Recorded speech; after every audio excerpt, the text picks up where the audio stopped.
Hello folks, my name is Taylor, welcome back to 2K Central. I hope you're having a good day. In this video I'm going to be talking about just details that have been missed or have not been talked about that maybe have not been a big enough detail to have a separate video about, so they're all just kind of going to be rammed into this one video.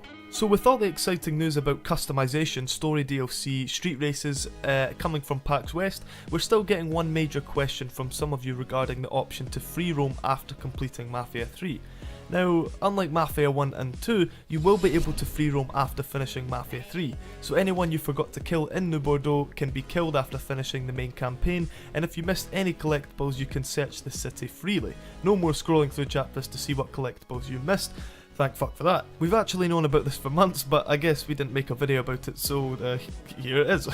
Also, a few other things from the panel at PAX West, and we've mentioned this before, but it's worth talking about again. It's the tunnels under the city. So, Hangar 13 said that they took a lot of creative license with the city of New Orleans by adding canals and tunnels under the city. These tunnels will sometimes be used for bootlegging by the Italian Mafia, and you'll be able to access specific gang hideouts / rackets by boat. So once again, a small example of the player choice in the game. You can choose to do either above ground or below ground.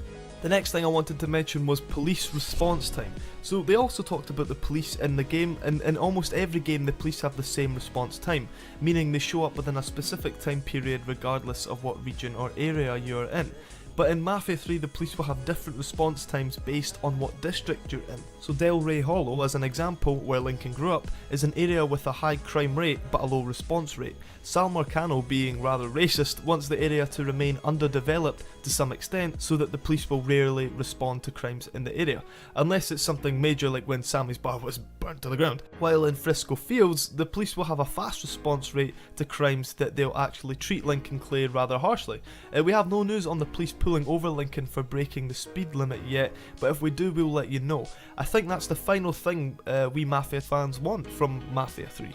The last thing that I wanted to go over was the sit-downs with Vito, Burke and Cassandra and losing perks.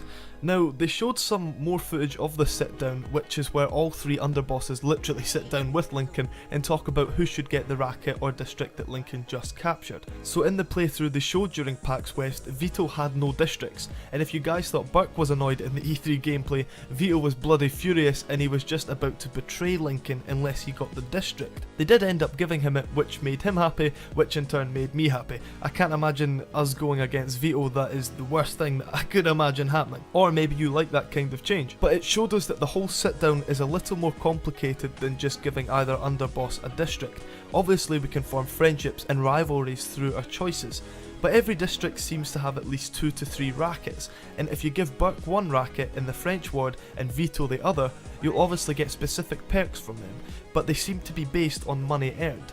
So if you then give Cassandra control of that district, that'll take some money out of both Burke and Vito's pocket, because some of their earnings from those rackets will start going to Cassandra, which means you have the possibility of losing Burke and Vito's perks because they're no longer making enough money. So the sit-downs is pretty serious stuff, and you're going to have to really think about it before you decide who to give your rackets to. Do you want to keep Vito as a friend, a loyal friend since you've played him in Mafia 2, or do you want to change and give Cassandra and Burke some rackets? Maybe you're Irish and you're loyal to your people. Martin. But that is the end of this video. It was just a quick video piling all the details into one. Mafia 3 is only 1 month and 2 days away, and I am so excited, I cannot wait. I will see you all tomorrow again with another part of Joe's adventures. Goodbye.